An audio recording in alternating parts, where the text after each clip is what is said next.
mwana ya kufita ko mwana nazali mwana ngai eza pasi bato bakokamwa pe ndenga mama na kamwa epo nono abelaki te naokaki sango maladi ya nono te nono abeli te so na kobandela ngo ndenge nini papa émotion eza makasi mpona nono aza na bana mine mibale ya basi ya mike oyo atiki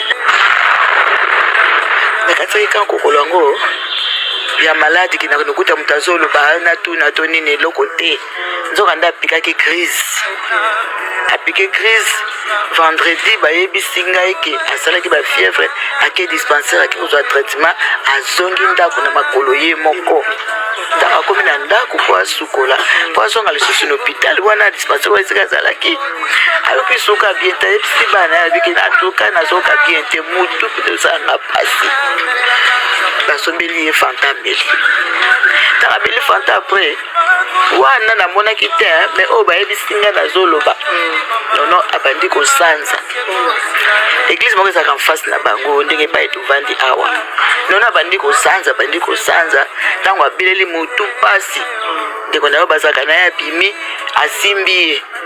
ye moko nono abi tokende pa paster na ngambo asambelela ngai ntango bake na ye kuna na ngambo epa paster akwe na makolo ya paster abandi kosanza lisusu paster alobi sanza nyonso eza na libumu ntango asanzi asisi kosanza sikoyo batomboli ye po bakotisa ye na motuka bakende hôpital nono akangami mbala moko sur place miso eke likolo fulufulu ebandi kobima na monoko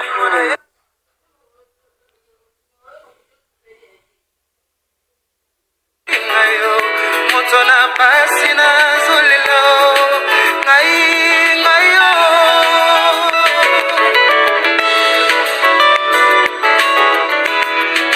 na telela taka mulinga malamu ya Yesu bolingo na ye na motema yango nde likana ngai bilaka na ye na bomoi na ngai epolaka te o moto amukila koki